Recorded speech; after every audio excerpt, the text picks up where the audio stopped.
Kata Nabi, ada 6 perkara yang bisa merusak amal ibadah seseorang. Yang merusak amal ibadah di sini, yang pertama, ada ibadah yang tidak diterima secara keseluruhan dari awal sampai akhir. Maksudnya itu bagaimana Ustaz? Dari awal sampai akhir. Misal umur 70, ibadah terus, tapi karena satu perbuatan tadi, itu Allah tak terima semuanya. Itu ada.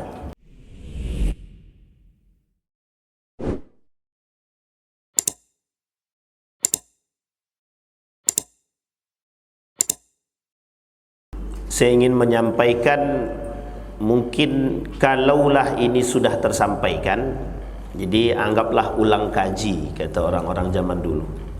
Tapi kalau belum, mudah-mudahan menambah pengetahuan bagi kita semua. Karena memang saya belum sempat nanya sama Pak Sadanul apa judulnya, kan begitu. Apa judul ketua? Ada dikasih tahu. Nah, kan itu susah-susah yang tak dikasih tahu. Baik Bapak Ibu. Di dalam satu hadis baginda Nabi Muhammad sallallahu alaihi wasallam, kata Nabi, sittatu asya'in tuhbitul a'mal. Ada 6 perkara yang merusak amal ibadah. Kata baginda Nabi Muhammad sallallahu alaihi wasallam, sittatu asya'in tuhbitul a'mal. Kata Nabi, ada 6 perkara yang bisa merusak amal ibadah seseorang. Yang merusak amal ibadah di sini, yang pertama, ada ibadah yang tidak diterima secara keseluruhan dari awal sampai akhir. Maksudnya itu bagaimana Ustaz? Dari awal sampai akhir. Misal umur 70, ibadah terus, tapi karena satu perbuatan tadi, itu Allah tak terima semuanya. Itu ada. Namanya kufur dia. Kufur. Umur 60, 70, ibadah rajin, tapi melakukan perbuatan yang perbuatan tersebut condong pada perbuatan yang kufur. Artinya terjerumus dan terjebak dalam kekufuran. Kalau terjebak dalam kekufuran, berarti tandanya habis, habitat a'maluhum, dibakar, dihapus amal ibadahnya. Jadi kan sia-sia. Jadi seperti kalau Ustaz Abdul Samad bilang, mengutip ayat itu, haba'an mansura, seperti debu yang berada di atas pasir, ditiup angin hilang. Nah, begitulah istilahnya orang ibadah tapi melakukan kekufuran. Haba'an mansura, sia-sia. Tapi kemudian ada orang yang beribadah hari ini tapi yang dihapus hari ini. Itulah yang disebut dengan perbuatan yang tetap mendapatkan ancaman, dihapus ibadah dia, habitat a'maluhum, tapi hari itu aja. Yang sebelum-sebelumnya tidak. Perbuatan-perbuatan yang sebelum tidak, tapi perbuatan hari itu ibadahnya habis. Contoh, yang suka gibah. Nah, itu sama tuh. Orang-orang yang suka gibah. Tapi orang-orang yang suka gibah ini, orang-orang yang suka melakukan perbuatan kezaliman sampai dia datang minta maaf. Jadi kalau dia tak minta maaf bagaimana? Ya pertanggungjawabannya di akhirat. Hatta yuqadu syatal jalha gitu. Sampai nanti kemudian di hari kiamat itu kebaikan dia diberikan kepada orang lain. Fa in faniyat min hasanatuhu, kalau kebaikannya habis, fa ukhidat min sayyiatihi, diambil dari keburukan orang yang dia zalimi tadi, faturiha ilaihi, kemudian dibagikan kepada kita yang menzalimi. Istilahnya begitulah. Jadi jatuhnya muflis, bangkrut, orang-orang bangkrut. Nah, kata baginda Nabi Muhammad sallallahu alaihi wasallam, sittatu asya'in tuhbitul a'mal. 6 perkara merusak ibadah. Yang pertama kata baginda Nabi, al-istighalu bi'uyubil khalqi. Orang yang sibuk dengan aib orang lain. Ada Bapak Ibu yang sibuk dengan aib orang? Oh banyak. Ini masalah nih. Kalau latu-atu awak yang bercakap. Al-istighalu bi'uyubil khalqi. Orang yang sibuk memang kerjaannya itu. Siapa orang yang punya kerjaan seperti ini jangan tersinggung ya Bapak Ibu ya. Di akhir zaman tuh ada namanya fitnah. Ada namanya fitnah Dajjal. Nah, fitnah Dajjal ini ada dua. Ada Masihid Dajjal, ada Dajjal itu sendiri. Kalau Masihid Dajjal itu kaitannya dengan hari kiamat, masuknya 10 tanda kiamat besar. Tapi kalau cuma Dajjal saja yang disebut, itu fitnah Dajjal namanya. Ada namanya manusia yang menyerupai Dajjal. Kata Nabi dalam hadisnya itu, ada orang-orang yang nanti seperti Dajjal. Dajjaluna kadzabun, kata Nabi. Mereka Dajjal yang memiliki sifat seperti Dajjal. Apa sifat Dajjal itu? Dusta. Yang kedua, ada namanya fitnah media. Itu fitnah Dajjal juga itu. Jadi media ini kalau tak pandai jujur dia, itu Dajjal baru namanya.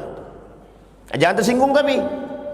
Khusus teman-teman media jangan tersinggung. Itu faktanya begitu memang. Maka disebut dengan Dajjal. Ada seorang ulama menuliskan dalam kitabnya itu, salah satu fitnahnya generasi muda. Salah satu fitnah generasi muda di akhir zaman. Satu di antaranya adalah fitnah media itu. Yang beliau sebutkan itu fitnahnya Dajjal. Nah, salah satu hari ini media atau salah satu cara yang mudah menyebarkan aib orang adalah media. Dalam kaitan ini banyak, Pak. Ada orang yang sibuk mencari aib orang, kemudian disebarkannya aib orang itu. Kalau dulu menyebarkan aib orang itu dari mulut ke mulut, dari mulut ke mulut. Kalau sekarang tidak, cukup posting di Facebook, posting di sosial media. Yang tadi lingkupnya sedikit, sekarang jadi besar. Itu fitnah. Itu fitnah akhir zaman begitu. Sehingga kata Nabi, al-ishtighalu bi'ayubil khalqi, orang yang sibuk dengan mencari aib orang lain. Penyakit ini sampai akhir zaman, sampai kiamat tidak akan selesai. Yang harus diselesaikan itu adalah bagaimana diri kita menanggapi kasus seperti ini, mensikapi kasus seperti ini. Kenapa? Karena posisi aib yang tadi itu, orang tuh senang cari aib orang tuh senang. Apalagi orang tersebut yang tidak dia sukai, yang dia benci. Oh, senang kali. Oh, awas kau ya. Kau semalam kan? Tahu dia. Ini nih, ibu nih yang kemarin nih kan? Awaslah nanti. Aku cari. Untuk apa dia cari aib orang? Untuk mencari titik kelemahan orang. Maka kata Nabi, tuba liman syaghalahu ayubuhu. Bersyukurlah, berbahagialah orang yang sibuk dengan aib diri dia sendiri. Tapi poin ini harus digarisbawahi, Pak. Apa yang harus digarisbawahi? Yang harus digarisbawahi, hari ini orang sibuk dengan aib diri dia sendiri, tapi sibuk diposting. Nah, ini dia masalah kita sekarang.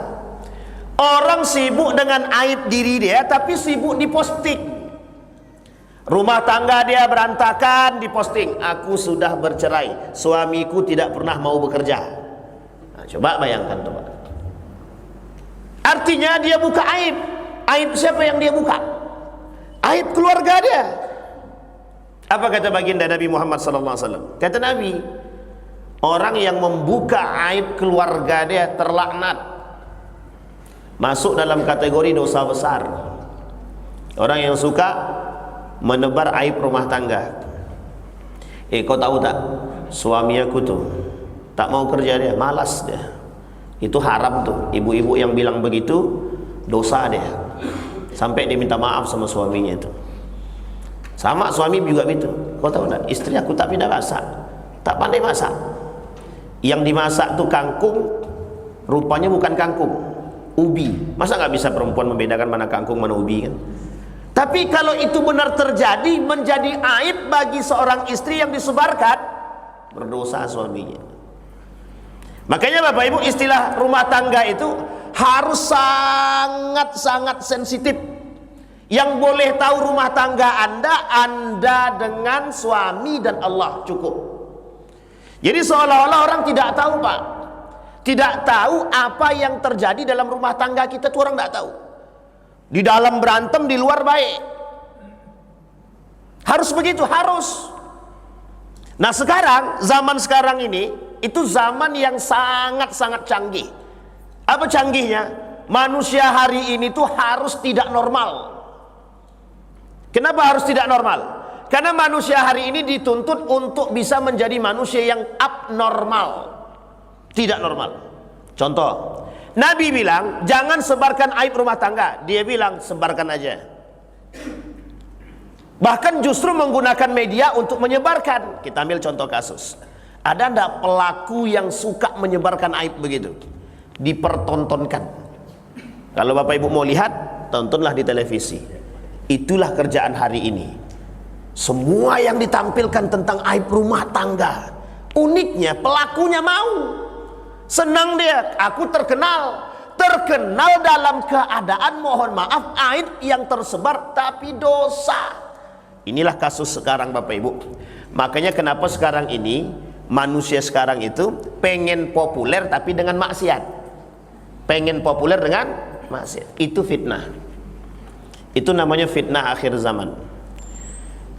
Kenapa harus begitu? Karena dengan cara begitu mudahnya Pak, biar terkenal itu. Jadi sekarang ini begitu dia. Contoh, ada perempuan yang suka mengumbar aib. Bapak Ibu sekarang ini pokoknya kalau bisa yang bapak-bapak atau ibu-ibu pegang HP, cari aplikasi yang bisa kontrol. Kalau bisa jangan sampai video-video singkat orang-orang yang telanjang-telanjang itu masuk. Serius Pak, saya katakan serius. Coba tanya sama teman-teman media ini. Kalau Bapak buka Facebook, buka TikTok, buka apapun lah, mesti banyak perempuan yang jual diri. Mesti banyak perempuan yang jual diri. Tujuannya cuma piti Pak. Kalau dulu ada orang mohon maaf prostitusi dia, jual diri dia, sangat hina sekarang. Kalau sekarang bahagia orang Pak. Bahagia jual diri itu bahagia. Itu apakah itu bagian daripada aib Pak? Tapi mereka senang, bahagia, populer. Nah, coba bayangkan, dibuatlah sesuatu yang isu-isu dia bercerai, suaminya selingkuh. Ini karena tidak populer, tapi karena disampaikan jadi populer dia Pak. Jadi masyhur, terkenal. Pokoknya aku harus cerai dengan suami aku. Setelah terkenal, aku mau jadi istri kedua. Kan bayangkan tuh. Begitulah modelnya sekarang. Tapi Bapak Ibu mereka tidak memandang. Pakaiannya jilbab, suaminya baik. Tapi mereka tak pandang. Apakah itu salah dalam agama atau tidak? Seorang ulama menuliskan dengan judul artikelnya begini. Aib rumah tangga yang disebarkan. Bagian daripada dosa. Nah sekarang Bapak Ibu kita kembalikan kepada poin tadi, al-ishtighal bi'uyubil khalqi. Sekarang pertanyaannya orang bukan sibuk mencari aib orang lagi. Tak perlu dicari, dia pun sudah mengumbarkan sendiri aibnya Pak. Sudah dia umbar sendiri. Jadi tidak perlu lagi kita ini sibuk mencari aib orang. Kalau pengen tahu aib orang udah cukup. Nanti lihat di media, dia datang sendiri. Begitulah parahnya sekarang itu. Itu yang pertama, al-ishtighalu bi'uyubil khalqi. Dan ini bagian daripada fitnah. Nah, kalau bisa Bapak Ibu, aib rumah tangga itu cukup istri dan suami yang tahu, yang lain tak perlu tahu. Apalagi istilahnya sesuatu yang sangat sensitif dalam rumah tangga. Baik itu persoalan hubungan suami istri yang intim dan yang tidak intim, tidak perlu ada yang keluar rumah, tidak perlu Pak. Tolong dijaga, ini etika. Etika. Yang kedua, tadi al-ishtighal bi'uyubil khalqi. Sekarang yang kedua. Yang kedua, qillatul haya. Kata baginda Nabi Muhammad sallallahu alaihi wasallam, poin yang kedua, rasa malu yang sedikit. Sangat sedikit. Manusia sekarang ini kalau dibilang rasa malunya itu hilang. Kalau bahasa urat nadi ini putus Pak. Urat malunya putus. Kalau Nabi cuma bilang qillatul haya, sedikit rasa malu. Kalau sedikit rasa malu masih ada apa tidak? Masih ada Pak. Sekarang tidak punya rasa malu. Apa kata Nabi? La taqumus sa'ah, tidak akan terjadi hari kiamat sampai rasa malu itu idha'ah, hilang di antara umat mukmin, orang muslim itu. Kita tak bahas orang kafir ya, kita bahas orang muslim. Tapi sebenarnya diperuntukkan untuk semua. Sama Pak, semua umat manusia tidak punya rasa malu. Contoh yang tadi sederhananya, mengumbar aib tidak malu. Dulu kalau prostitusi itu kan sembunyi-sembunyi, doli contohnya. Itu sembunyi-sembunyi Pak, tempatnya satu. Sekarang Bapak Ibu tidak usah ragu. Dan Bapak-bapak tidak usah ragu. Kalau mau cari prostitusi itu sekarang mudah, online. Namanya prostitusi online. Sekarang tidak perlu prostitusi online, banyak kok perempuan yang jual diri itu banyak. Jadi jangan salah kalau mohon maaf kalau ada perempuan berapa satu malam digitukan seorang laki-laki, ya karena memang dia yang menjual. Kita ambil contoh Pak, contoh. Dulu perempuan itu kalau dia keluar rumah pakaiannya tertutup. Setidaknya mungkin yang terbuka cuma rambut, kepala. Zaman dulu, orang-orang tua kita zaman dulu pakai celana pendek malu Pak, malu. Celana pendek itu masih di bawah lutut saja mereka masih malu. Pakaian lengan yang pendek sebegini saja mereka malu keluar rumah. Kalau sekarang perhatikan, bagaimana model perempuan sekarang keluar rumah. Kalau bisa nggak pakai baju deh Pak. Cuma kalau masih mau menjaga saja baru pakai tank topan, ketiak nampak, paha nampak. Sekarang saya tanya, itu tradisi mana? Westernisasi. Tahu Bapak Ibu westernisasi? Kebarat-baratan. Ini budaya Pak, budaya barat. Sekarang kita kaitkan dengan budaya 1924 Turki Utsmani runtuh. Selesai Turki Utsmani runtuh, itu Inggris masih berjaya, Amerika berjaya, Eropa berjaya Pak.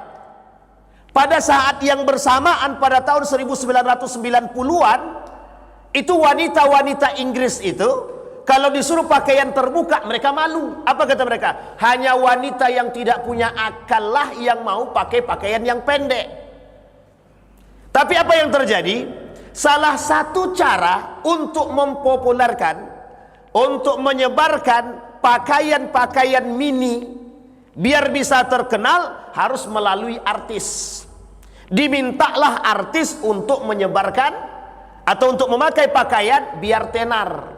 Jadi pakaian tank topan, celana pendek, nampak paha itu Pak, itu baru-baru ini 1990-an ke atas. Dipopulerkanlah oleh mereka sebagai satu tradisi budaya.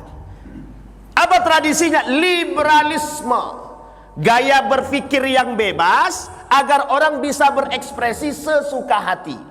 Salah satu ekspresinya adalah pakaian. Bisa dipahami Bapak Ibu? Nah sekarang apa yang terjadi? Orang yang dulu malu pakai celana pendek dipaksakan untuk tidak malu. Setelah dipaksakan untuk tidak malu, terbiasa dia, akhirnya biasa. Bisa dipahami ya? Contoh, perempuan tidak pakai kerudung. Di tengah orang yang banyak pakai kerudung, ada perempuan tidak pakai kerudung sendiri aja, mesti malu Pak. Pasti malu. Tapi, ada tapinya. Dia cuek aja, dia paksakan untuk tidak malu. Akhirnya Pak, terbiasa Pak. Ada orang tinggal di samping tempat, mohon maaf ya, di samping tempat pembuangan sampah, mesti busuk Pak, mesti busuk. Tidak ada yang bilang kalau tempat itu tidak busuk, itu tidak ada, pasti busuk Pak. Tapi karena dia tinggal di situ, tidak ada tempat lain untuk tinggal selain di situ, mau tidak mau dia pasti tinggal di situ. Yang pertama. Yang kedua, apa yang akan dia lakukan? Membiasakan diri terbiasa dengan bau busuk, dan pada akhirnya biasa. Kalau sudah biasa apa yang terjadi? Ya udah, cuek aja, masa bodoh. Seperti itulah manusia sekarang. Perempuan yang tidak punya rasa malu hari ini seperti itu. Sama halnya dengan aib tadi, sama halnya dengan perbuatan maksiat hari ini. Dulu yang namanya maksiat, kemungkaran itu bagi pelaku dosa besar jelas. Tapi sekarang biasa aja. Wong yang korupsi banyak kok, ngapain? Kalau cuma dia sendiri yang korupsi Pak, malu dia. Masih dia tutupkan wajahnya. Sekarang enggak, petantang petenteng dia. Ngapa kok korupsi? Bukan aku saja, kawanku banyak, kata dia. Akhirnya yang tadinya mohon maaf sensitif, orang tak mau lakukan, sekarang orang melakukan. Ditambah lagi korupsi 5 miliar penjara 1 tahun, nenek-nenek maling ayam penjara 5 tahun. Makin selesai urusan, Pak. Tidak punya rasa malu. Kita nggak punya rasa malu. Jadi kalau hari ini kemaksiatan itu tersebar, kezaliman itu tersebar, kemungkaran itu tersebar, kita tidak punya etika pada diri kita sendiri. Salah satunya rasa malu tidak ada. Makanya Bapak Ibu, kata Nabi, qillatul haya. Tidak akan terjadi hari kiamat sampai rasa malu itu hilang. Maaf, tidak akan terjadi hari kiamat sampai munculnya rasa malu yang agak atau jarang dipakai oleh manusia nanti. Memang begitu keadaannya. Perempuan tidak pakai kerudung dia nggak malu lagi. Perempuan pakaian ketat nggak malu. Ustaz, kalau nggak pakai baju kan nampak aurat kami. Lah sekarang dipakai, Pak. Pakai baju tapi minta ampun sempitnya. Legging, Pak. Pakai legging keluar. Bapak Ibu bisa bayangkan, bukan Bapak Ibu, ibu-ibu bisa bayangkan kan, pakai legging keluar ibu-ibu. Saya tidak mau lebih detail lagi. Kalau sempat lebih detail lagi nanti dikira menghina. Mohon maaf, Pak, pakai legging. Mending kalau leggingnya warna hitam, leggingnya warna kulit. Coba bayangkan. Ada lagi yang parah lagi. Di atas pakai jilbab, bajunya lengan pendek, celana pendek. Coba bayangkan. Beberapa waktu yang lalu saya jalan ke pasar, Pak, ketemu tuh ibu-ibu pakai jilbab di atas, baju lengan pendek, celana pendek, lutut nampak. Saya bilang inilah model jilbab gaya baru. Dan ini kalau seandainya dipopulerkan oleh orang-orang Eropa, jadi populer, Pak. Jadi populer. Itu dia. Karena rasa malu hilang dengan dosa dan maksiat biasa. Makanya kenapa hari ini manusia-manusia itu mudah melakukan maksiat, karena memang tidak punya rasa malu. Terutama mereka tidak punya rasa malu kepada Allah. Kita nih, Pak, kalau cuma sekedar terhadap manusia mungkin bisa kita bilang masa bodoh. Kita tak pernah menganggap Allah itu Allah, tidak pernah, Pak. Kita tak pernah menganggap Rasulullah itu Rasulullah, tidak pernah. Kalau kita menganggap Allah itu Allah, Rasulullah itu Rasul, kita tidak mungkin melakukan perbuatan tersebut, Pak. Kita malu kepada Allah. Seorang anak perempuan ketika ibunya mengatakan kepada anaknya, nak campur saja susu tadi, susu onta itu campur dengan air biar banyak, tidak ada yang lihat, nak. Umar bin Khattab dari luar mendengar, memperhatikan. Apa kata anaknya? Tidak, Bu, sekali-kali tidak akan kulakukan. Nak, kita tak punya banyak pilihan. Cuma itu pilihannya biar jualan susu kita ini semakin banyak dan orang banyak mau membeli, sementara onta kita susunya sedikit. Caranya biar banyak kita dapat, dicampurlah dengan air. Apa kata anak tadi? Sekali-kali tidak. Sekali-kali tidak. Apa kata Umar bin Khattab dari luar? Kuat sekali iman anak ini. Sehingga Umar bin Khattab pulang. Kemudian waktu anak tersebut dilamar oleh Umar bin Khattab, dijadikan menantu. Bapak Ibu bayangkan, apa kata anak itu tadi? Orang tidak melihat, Bu, tapi Allah melihat. Ada enggak manusia sekarang seperti itu? Makanya istilah itu sekarang di akhir zaman, orang yang seperti ini itu disebut dengan gharib, orang aneh. Maka kata Nabi dalam hadisnya, bada'al Islam gharib wa sayaudu kama bada'al gharib. Islam itu tumbuh dengan keanehan, maka akan hilang dalam keanehan. Aneh bagi siapa? Aneh bagi umat muslim. Hari ini umat muslim aneh dengan syariat Islam. Hari ini umat muslim aneh dengan nilai-nilai keislaman. Dulu salah satu nilai keislaman itu adalah pakai kerudung, pakai jilbab, berpakaian yang sopan. Hilang, Pak, terkikis sedikit demi sedikit. Orang Melayu pada masanya pakaiannya pakaian gamis Melayu. Pakai kerudung, pakai apa bahasa bajunya, baju Melayu itu ya, baju kurung. Laki-laki pakai baju kurung, perempuan pakai baju kurung, Pak. Bangga mereka. Adat istiadat yang menutupi aurat. Sekarang tidak. Selagi ada celana lepis jin hantu belau itu dipakai semua. Celana jin pun dipakai, bayangkan. Dan mereka nggak takut, Pak. Ini poin penting, Pak. Apa masalahnya? Masalahnya itu tadi. Kita sedang melakukan perbuatan satu saja, normalisasi maksiat. Apa namanya bahasanya Bapak Ibu? Normalisasi. Maksudnya adalah kita hari ini membiasakan melakukan perbuatan dosa yang sesungguhnya dalam agama tidak biasa. Maka kata Nabi, ada kelompok muncul. Apa kelompok yang muncul itu? Mereka sudah tidak kaku dengan dosa. Siapa mereka? Ya pelaku maksiat sekarang. Minum khamar di depan orang berpuasa. Minum khamar di depan orang berpuasa. Kira-kira ada yang aneh nggak dari kalimat itu? Ada nggak yang aneh dari kalimat itu? Kalau cuma makan nasi, minum air biasa di depan orang berpuasa, itu sering kita temukan, Pak. Tapi minum khamar di depan orang berpuasa, apa maksudnya? Pelecehan terhadap agama, pelecehan terhadap nilai agama. Bahkan ada artis yang mengatakan, hei Tuhan, mana Tuhan itu? Aku lihat, saksikan, aku sedang berzina, kata dia. Tuhan yang ditantang, Pak. Itu manusia sekarang. Perbedaannya kita, perbedaannya manusia sekarang dengan wanita tadi langsung menentang Tuhan. Kalau kita tidak, menentang secara diam. Kita tak berbicara, tapi kita terus melakukan kemaksiatan. Kita ambil contoh sederhana saja, Pak. Bapak Ibu, ketika pilkada kemarin, pilkada, pilpres dan pilpil yang lain terserahlah ya, itu ada bahasan begini, 100.000 ke bawah tidak suap, 100.000 ke atas baru suap. Sekarang saya tanya Bapak Ibu, dalam Islam 100.000 ke bawah yang tidak dikatakan suap itu dalam Islam suap enggak? Tetap suap. Itu apa? Normalisasi maksiat. 100.000 ke bawah tidak suap, disebarkan, dipopulerkan. Ada salah satu calon anggota dewan, calon tapi legislatif, dia bilang begini, Ustaz, dalam aturan itu 100.000 ke bawah itu tidak suap, Ustaz. Jadi kalau mereka mau belikan makanan jilbab yang tak sampai harga 100.000 tidak ada masalah.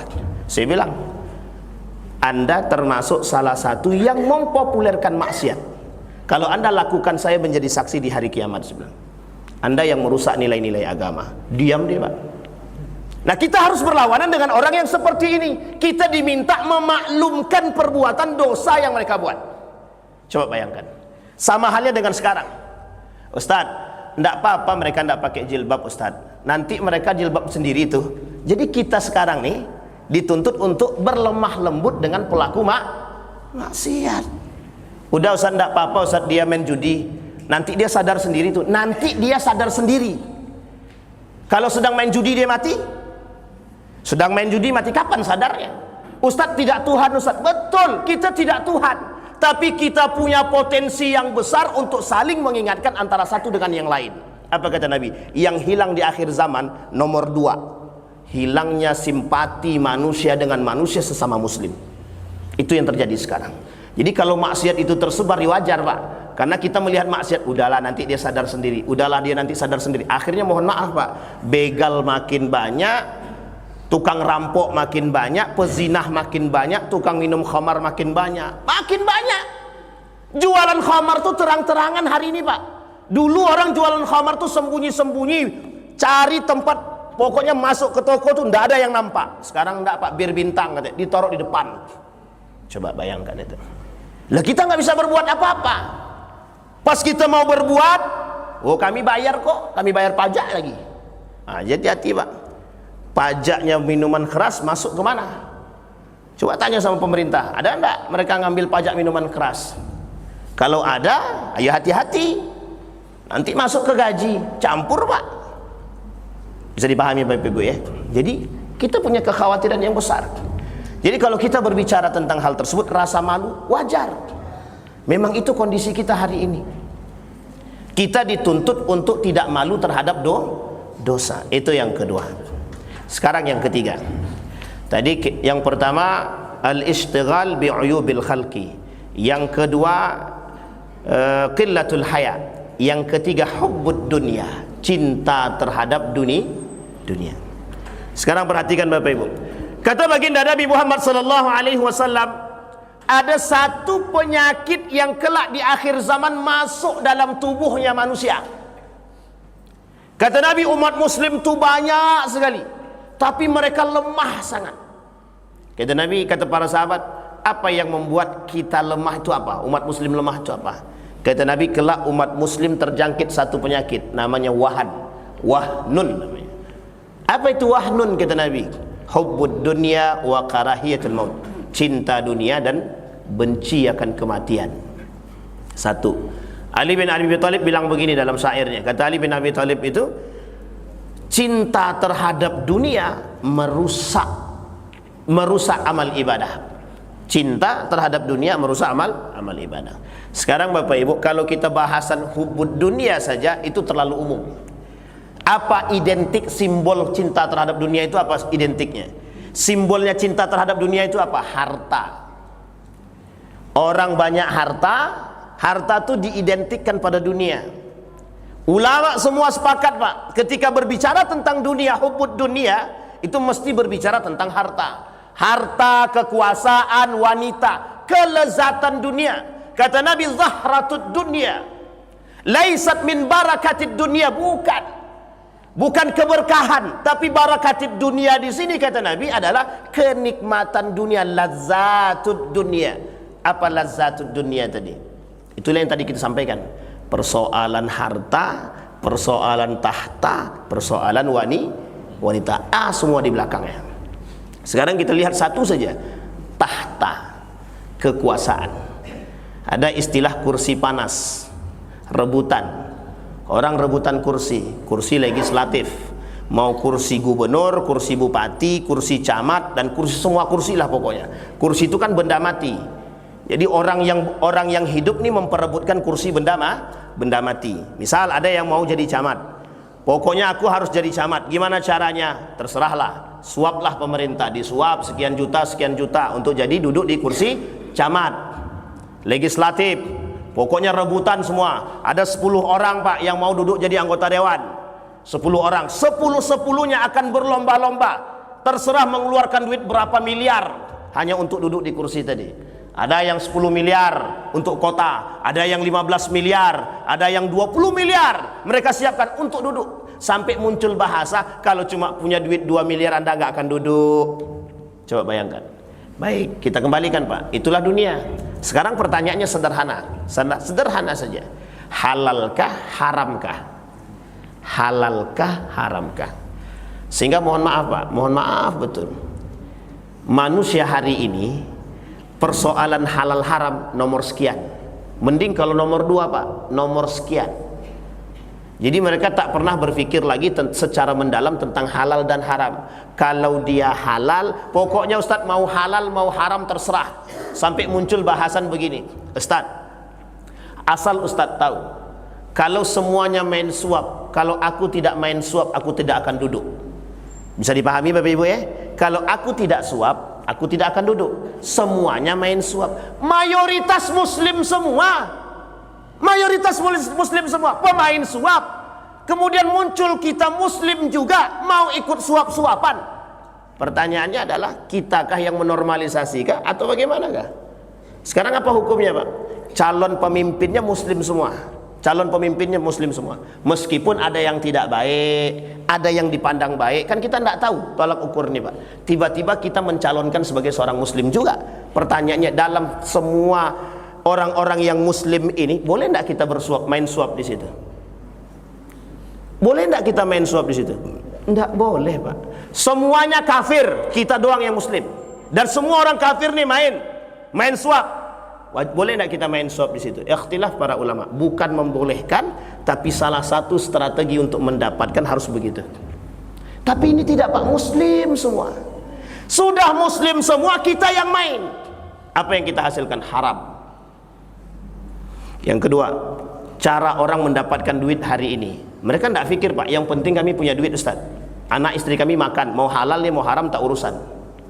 Sekarang saya tanya Pak, seberapa pentingnya halal haram itu bagi kita umat mukmin ini? Saya tanya Bapak Ibu, seberapa pentingnya halal haram itu bagi kita? Seberapa penting Bu?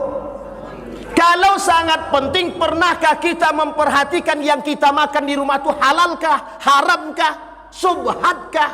Coba tanyakan. Bagi ibu-ibu sangat baik sekali, bahkan dianjurkan mempertanyakan kehalalan yang diberi oleh suami. Bang, duit yang abang dapat dari mana? Halalkah, haramkah? Kalau ngamuk suaminya, berarti suaminya nggak punya iman. Harus begitu, harus. Karena sekarang ini kalau kita tidak berpikir tentang kehalalan keharaman, ya mohon maaf Pak, kalau doa kita nggak dijawab, ya wajar. Oh gimana mau dijawab orang yang dimakan haram semua? Jangankan semua Pak, satu yang haram saja kata Imam Al-Ghazali mempengaruhi 9 yang halal. Satu yang haram mempengaruhi 9 yang halal. Apa kata Nabi? Sayati 'alan nasi zamanun la yubali bima akhadha aminal halal aminal haram. Nanti akan datang satu masa kata baginda Nabi Muhammad sallallahu alaihi wasallam, manusia tidak lagi berfikir tentang halal dan haram. La yubali bima akhadha. Mereka tidak berfikir dengan yang mereka dapat itu dengan cara yang halal kah, dengan cara yang haram kah. Ada kitab khusus karangan Imam Al-Ghazali, judul kitabnya Halal Haram. Di dalam itu dibahas, pertama harta yang haram secara mutlak, yang kedua harta yang haram dengan cara pendapatan, mendapatkannya. Bayangkan Pak, sekarang kita lihat Pak, Bapak Ibu, ini saya kasih contoh, kasusnya baru 2 hari yang lalu. Apa contoh kasusnya? 2 hari yang lalu ada salah satu, kita ambil sebut aja, Indomaret. Ini nggak ada yang live kan? Oh ada, ya udahlah biarin aja lah. Indomaret. Di Indomaret tuh Pak, ada ketidaksesuaian harga yang di label, tidak semua ya, tapi salah satu di antaranya. Yang ditaruh di tempat itu harganya sekian, yang di komputer itu berbeda. Sekarang saya tanya Bapak Ibu, saya tanya sama Bapak Ibu, halalkah haramkah? Halalkah haramkah? Sekarang saya tanya, siapa di antara Bapak Ibu yang pernah menegur pelakunya? Pernah nggak kita menegur? Kita kembali ke pasar. Di pasar kita lihat berapa banyak penipuan dalam timbangan di pasar. Yang kedua, berapa banyak Bapak Ibu membeli makanan, mohon maaf, terkhusus baik ikan, ayam dan lain sebagainya. Mereka sudah bismillah atau belum? Coba bayangkan Pak, sampai sejauh itu Islam mengajarkan kita? Iya Pak. Tapi sampai sebegitukah kita perhatian terhadap agama? Tidak. Yang penting kami makan, mau halal kayak mau haram terserah belakangan. Begitukah karakteristik seorang muslim? Tidak. Maka Bapak Ibu, seorang mukmin, seorang muslim wajib memperhatikan kehalalan dan keharaman. Wajib, sangat wajib sekali. Sekarang saya tanya Bapak Ibu, halal lagi thayyib, halalan thayyiban, Starbucks itu halal enggak? Halal, label halalnya ada. KFC halal enggak? Halal, ada label halalnya, ada. McDonald halal enggak? Halal, ada label halalnya, ada. Pertanyaannya baik enggak? Thayyib enggak? Bisa dipahami Bapak Ibu ya? Aqua, Denon, halal enggak tuh? Tengok di bawahnya itu Pak, ada label halalnya, ada. Baik enggak? Sampai sebegitu. Mukmin harus begitu. Sehingga wajar kalau kita umat mukmin ini harus memperhatikan kehalalan iman. Halal haram itu kaitannya dengan iman. Harus Pak, harus. Nah, Bapak Ibu kembali kepada poin tadi, hubbud dunia, cinta terhadap dunia. Orang sekarang pokoknya yang penting aku dapat duit, mau halal kayak caranya, mau haram nanti dulu. Ntar dulu. Contoh, ada orang kerja. Nah, ini poin tapi jangan tersinggung Pak, ini agak sensitif soalnya. Persoalan debt collector misalkan, persoalan pemain riba misalkan, ada leasing, ada bunganya. Pertanyaannya yang dia makan duitnya dari mana? Gajinya diambil dari mana? Dari situ. Pertanyaannya halal enggak tuh?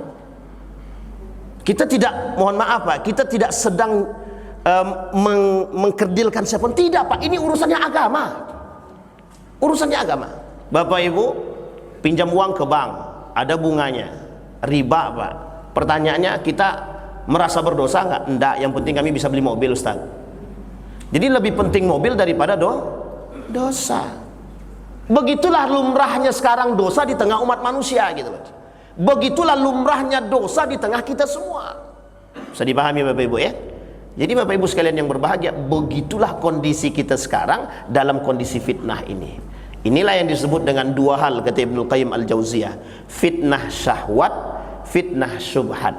Kalau syubhat itu kaitannya dengan agama, tapi hari ini kita berbicara tentang syahwat. Betapa kuatnya manusia hari ini, kata Ibnul Qayyim Al-Jauziyah, dengan syahwat mereka, sampai mereka nggak berpikir mana yang baik, mana yang buruk. Tidak, yang penting kami bisa hidup. Nabi sudah bilang dalam hadisnya, Pak, urusan perut itu urusan sensitif. Kata Nabi, yang kelak menjadi Tuhan itu bukan lagi agama. Dinuhum wa dinuhum adalah harta mereka, kata Nabi. Kata Nabi dalam hadisnya begini, tidak akan terjadi hari kiamat, kata Nabi, sampai kiblatuhum nisa'uhum. Kiblat itu, kiblat mereka bukan lagi tempat sholat, tapi kiblat mereka adalah perempuan. Ini kaitan yang tadi. Yang kedua, kata mereka, wa syarafuhum mata'uhum. Kemuliaan manusia di akhir zaman itu bukan lagi tentang iman, bukan, tapi harta, kata dia. Dan itu kata Imam Al-Ghazali sudah jelas, Pak. Imam Hasan Al-Basri, Ibnul Qayyim Al-Jauziyah, Ibnu Taimiyah sudah menjelaskan kepada kita betapa manusia di akhir zaman itu mulia itu bukan dengan iman, mulia itu dengan harta. Nah, maka Bapak Ibu, kembali kepada poin tadi, hubbud dunia. Orang sekarang berlomba-lomba cari dunia untuk hidup mulia. Pokoknya Ustadz, kalau aku kaya pasti dihormati orang. Tapi masalahnya dihormati sebatas punya duit. Setelah dia miskin diinjak orang. Begitulah kacamata kita sekarang. Makanya kalau guru ngaji tidak dihormati, harap maklum aja, karena dia nggak punya harta. Kecuali guru ngaji yang kaya. Kenapa demikian? Karena begitulah cara pandang manusia hari ini. Orang yang tidak punya beriman, yang tidak punya iman, mulia dengan harta, bukan dengan iman. Dan itu tidak bermanfaat. Makanya Bapak Ibu, kasusnya jelas. Seorang guru ngaji dilaporkan gara-gara mukul anaknya nggak bisa baca Quran. Tapi mohon maaf, ketika kaitannya dengan akademik, nah kita ambil contoh sederhana hari ini, Pak, ya. Anak sekolah wajib lulus. Mau sekolah dia, mau tak sekolah dia, mau berakhlak dia, mau tidak berakhlak dia, wajib lulus. Universitas, standar universitas itu wajib kasih nilai B. Karena kaitannya dengan apa? Kaitannya dengan akreditasi. Jadi mahasiswa itu mau pinter dia, mau cerdas dia, mau apa dia, terserah. Nggak masuk kuliah pun mahasiswa tersebut pasti dapat nilai B. Karena wajib dapat nilai B. Siapa yang mengharuskan dapat nilai B? Institusi. Apa alasannya? Alasannya satu saja, akreditasi. Jadi kita tidak pernah. Jadi sekarang, Pak, kenapa sekarang itu manusia kok mudah sekali dengan dosa, kok banyak yang tidak berakhlak? Kita sedang membuat itu. Kurikulum kita mengajarkan kita untuk jadi orang yang bodoh. Kurikulum kita mengajarkan kita untuk menjadi manusia yang tidak beradab, tidak berakhlak, tidak cerdas. Sekarang saya tanya Bapak Ibu waktu masih kecil dulu, kalau ndak bisa jawab kira-kira dapat nilai nggak? Ndak naik, Pak, ndak naik. Saya masih merasakan tidak naik kelas. Tapi bukan dulu, bukan waktu kecil. Ketika saya di pesantren, ndak naik kelasnya nggak naik. Justru yang membuat saya tidak naik kelas bukan karena nilai, Pak, karena dianggap, mohon maaf, dianggap ketika itu melawan guru. Setelah saya datang kepada wali kelas, bukan itu, kata dia. Salah paham, miskomunikasi. Hanya karena miskomunikasi saya dapat dampak daripada perbuatan. Akhirnya saya harus menunggu 1 tahun. Bayangkan, Pak. Bayangkan kita tidak punya akhlak, nggak naik. Bukan karena akademik saja, tapi akhlak. Maka justru, Pak, akhlak dan akademik itu harus imbang. Sekarang tidak, lo harus cerdas. Dari mana kita harus cerdas? Ada caranya sekarang, mudah. Namanya cerdas instan. Pakai AI, Artificial Intelligence. Nggak perlu lagi. Nah, ini cerita nyata, Pak. Seorang dosen perempuan di salah satu universitas di Riau itu dikasih tugas sama mahasiswanya. Setelah dicek, kok semua mahasiswanya jadi pinter. Ditanya satu-satu, pakai AI? Iya, Bu. Pakai AI? Iya, Bu. Satu kelas pakai AI semua. Nggak perlu belajar. Nah, sekarang pertanyaan kita adalah, kira-kira kita mau menghasilkan generasi yang seperti apa? Jadi apa kaitannya itu dengan cinta terhadap dunia? Sekarang semua bisa dihalalkan demi mendapatkan predikat. Halalkan semua, yang penting akreditasinya baik. B, bangga kita, Pak, akreditasi universitasnya mantap. Plus, bangga kita, akhlaknya bobrok semua, biasa aja. Bayangkan, Bapak Ibu percaya atau tidak percaya, ada mahasiswa sekolah Islam tidak bisa baca Quran, masih mending tidak bisa baca Al-Fatihah. Tidak bisa baca Al-Fatihah. Kira-kira gimana tuh? Tidak bisa baca Al-Fatihah. Kalau anak kecil Pak, baru lahir dia, umur 3 tahun dia tidak hafal Al-Fatihah, masih kita maklumi Pak. Sekarang Bapak Ibu boleh cari Pak, di mana anak yang umur 5 tahun tidak hafal Al-Fatihah. Hampir sulit kita temukan. Pertanyaannya, kok bisa mahasiswa nggak hafal? Bukan nggak hafal, nggak bisa baca Al-Fatihah. Pertanyaan kita muncul Pak, di mana letak salahnya? Bisa dipahami Pak ya? Inilah penyebab akar masalah kita sekarang. Mengapa dosa itu normal, mengapa maksiat itu normal. Kan dulu mantan Menteri Pendidikan itu Nadiem, untung mantan ya, Nadiem Makarim itu sempat mau mengadakan, jadi kalau sempat ada perempuan laki-laki berzinah, dia suka dia, maka itu tidak zina. Yang dikatakan zina itu kalau diperkosa. Jadi kalau dia berhubungan badan suka itu tidak zina, tapi itu tidak zina. Yang dikatakan zina itu kalau diperkosa. Sekarang Bapak Ibu pikirkan baik-baik kalimat yang saya sampaikan tadi. Untungnya itu undang-undang langsung dibantah. Coba bayangkan Pak, kalau sempat itu terjadi, udah normal itu Pak. Jadi kalau ada orang maksiat tengah jalan itu biasa. Yang penting kan suka sama suka. Coba bayangkan. Lah zaman dulu Pak, zaman Nabi dulu tahu Pak mana maksiat mana tidak. Sekarang tidak tahu mana maksiat itu Pak.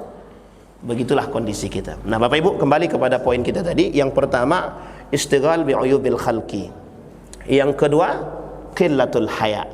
Yang ketiga, hubbud dunia, cinta terhadap dunia. Yang terakhir sebelum saya tutup, dia ada 6 tapi kita ambil yang terakhir aja. Yang keempat nih, az-zulmu li ghairihi atau al-zulmu la yantahi. Kata Nabi, zalim yang tak ada habisnya. Zalim yang tidak ada habisnya itu apa? Manusia hari ini ya melakukan perbuatan zalim sesama manusia itu biasa. Mereka merasa tidak punya salah. Bapak Ibu, ibu bapak yang menggibah siapapun itu zalim.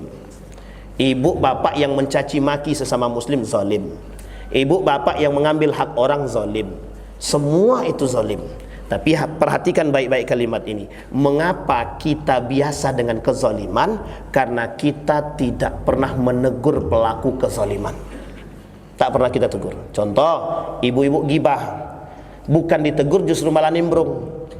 Itulah karakter sekarang. Oh, bapak-bapaknya bagaimana? Dulu bapak-bapak tak mau gibah, sekarang bapak-bapak lebih parah daripada ibu-ibu gibahnya. Na'udzubillah, na'udzubillah. Itu zalim Pak. Ada zalim yang paling sederhana dilakukan oleh umat manusia hari ini, mencaci maki orang lain lewat hati. Apa kata dia? Aku lebih pantas jadi imam daripada dia. Tak usahlah aku salat di situ lagi. Imamnya tak betul. Itu zalim. Kita telah menjelekkan orang lain itu zalim. Ini dah dilihat di dekatin. Alah masuk ya, okeylah. Dilihat di kode-kode dari tadi. Tak berhenti Ustaz. Begitulah tu. Jadi begitulah Bapak Ibu, sudah dikode dari tadi tapi tak berhenti. Ayo, Bapak Ibu sekalian yang berbahagia. Jadi Bapak Ibu sekalian yang berbahagia, kembali kepada poin tadi. Yang terakhir, zalim. Bapak Ibu, kenapa persoalan zalim ini serius Bapak Ibu? Kita ambil contoh. Orang sekarang, kita terlalu sulit untuk mengucapkan dosa neraka terhadap umat muslim. Seolah-olah kita nih, pokoknya ibadahmu harus baik, solatmu baik. Benar, itu penting Pak, sangat penting sekali. Tapi orang zaman dulu Pak, ketika disebutkan dengan dosa, ketika digambarkan api neraka, rasa takutnya timbul Pak. Gara-gara itu tak ada lagi sekarang, tak disebutkan neraka, tak disebutkan lagi, tak berani Pak. Kenapa begitu? Tak disebutkan dosa, tak. Akhirnya yang terjadi apa? Sudah biasa kita dengan perbuatan kezaliman tersebut. Buktinya, pelaku-pelaku kezaliman itu, kita ambil contoh saja, contoh ini contohnya. Yang 290 triliun itu, apa pernah dia merasa berdosa? Enggak pernah Pak. Bangga aja dia, senyum-senyum aja dia masuk penjara itu. Karena yang dikembalikan itu berapa triliun? Yang dikembalikan berapa triliun? Sisanya kemana? Ya nggak tahu Pak, kemana? Sekarang saya tanya Bapak Ibu, bagaimana pertanggungjawaban dia di akhirat? Manusia hari ini dituntut dengan akal, bukan dengan iman. Tuntutan manusia sekarang akal. Allah, surga dan neraka itu iya kalau ada, kalau tidak ada? Iya kalau ada surga dan neraka, kalau tidak ada? Bisa dipahami Bapak Ibu maksud saya ini Bapak Ibu ya? Jadi cara menormalkan maksiat itu begitu, dinalar dengan akal, sehingga ketika tidak masuk dalam akalnya, ya udahlah biarin aja lah. Toh bukan aku sendiri. Nanti kan masuk nerakanya barang-barang. Ya barang-barang kok pelakunya banyak. Tidak mungkin 290 triliun itu makan sendiri. Mesti makannya barang-barang kan. Nah sekarang pertanyaan siapa yang makan? Ya wallahu alam, kita nggak tahu siapa yang makan. Artinya masuknya barang-barang. Nah jadi Nabi sudah isyaratkan dalam hadisnya begitu. Sebelum sikit lima ya. Dalam Nabi isyaratnya begini, kata Nabi, ada seorang pemuda menghidupkan api. Ketika istauqada nara, ketika pemuda tersebut menghidupkan api, ada binatang melata mendekat. Ketika binatang melata itu mendekat, pemuda tersebut ditariknya satu-satu. Kata pemuda tersebut pada binatang tadi, jangan kalian dekatin api. Ditarik pak satu-satu sama pemuda tersebut. Kata Nabi, begitulah permisalan aku dengan umatku, kata Nabi. Permisalan Nabi dengan umatnya begitu. Aku kasih kalian jalan menuju surga, kalian pilih neraka, kata dia. Sudah aku tarik jangan ke neraka, kata Nabi, kalian ke neraka juga, kata Nabi. Sudah aku tarik kalian untuk jangan ke neraka, kalian tarik masuk juga ke neraka. Bayangkan tangan Nabi cuma dua. Nabi menarik sedikit demi sedikit, sementara yang menuju neraka itu banyak. Sampai hari ini neraka jadi permainan. Oi, perhatikan, di sini panas loh, tapi panasnya nggak seberapa. Ini buktinya kami masih bisa hidup.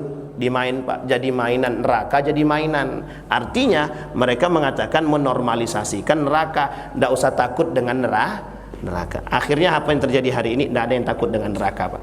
Bapak Ibu, dampak dari perbuatan kezaliman terhadap manusia, kalau tidak bisa diselesaikan di dunia, maka semua kebaikan-kebaikan yang dia lakukan akan diberikan kepada orang yang dizalimi. Dan kalau habis kebaikannya, yang tadi kita sampaikan di awal, fa in faniyat min hasanatihi, kalau habis kebaikannya, fa ukhidat min sayyiatihi faturiha ilaih. Kebaikan keburukan orang yang kita zalimi, keburukan orang yang kita zalimi diberikan kepada orang yang menzalimi. Inilah istilah dalam hadis disebut dengan muflis, bangkrut. Cuma kita tidak mau tahu dengan begitu. Nah, Bapak Ibu sekalian yang berbahagia, inilah yang disebut oleh Nabi sittatu asya'in tuhbitul a'mal. Dan perbuatan yang kita lakukan yang 4 tadi yang kita sampaikan tadi, kalau kita melakukan itu memang tidak menghapus secara keseluruhan. Kalau dia gibah sampai dia minta maaf. Kalau dia gibah sampai dia minta maaf. Ibu-ibu yang pernah gibah orang lain, bapak-bapak yang pernah menzalimi siapapun, selesaikan di dunia. Urusan manusia harus diselesaikan di dunia.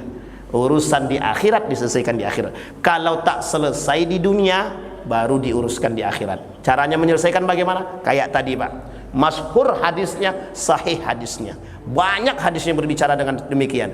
Kalau tak selesai di dunia, cara menyelesaikannya di akhirat. Bagaimana caranya? Diambil kebaikannya, diberikan kepada orang yang dizalimi. Kalau habis kebaikan yang menzalimi tadi, keburukan orang yang dizalimi diberikan kepada orang yang menzalimi. Mohon maaf, terbalik. Kebaikan orang yang menzalimi diberikan kepada orang yang dizalimi. Kalau habis keburukan orang yang dizalimi diberikan kepada orang yang menzalimi. Istilah cerita bangkrut dia. Nah, jadi Bapak Ibu sekalian yang berbahagia, saya hanya berharap kepada kita semua, jadilah orang yang tidak menormalisasikan kemaksiatan. Jadilah orang yang bisa memberikan benteng kepada siapapun. Dan terakhir sebelum saya tutup Bapak Ibu, nasihat itu dalam agama itu nasihat untuk siapa? Untuk semuanya pak. Jadi kita nih wajib menasehati siapapun yang melakukan kezaliman, kemaksiatan, dosa. Wajib. Kalau kita tidak lakukan, kita dosa. Bisa dipahami Bapak Ibu? Timbulkan perhatian kita sesama muslim, karena sudah saatnya kita soleh bersama, bukan soleh sendiri-sendiri. Mudah-mudahan ada manfaat bagi kita semua. Mudah-mudahan bisa menambah keimanan kita, mudah-mudahan bisa menambah perhatian kita, istiqamahnya kita, dan mudah-mudahan kita husnul khatimah. Amin ya rabbal alamin. Fa'tabiru ya ulil absar la'allakum tuflihun. Assalamualaikum warahmatullahi wabarakatuh.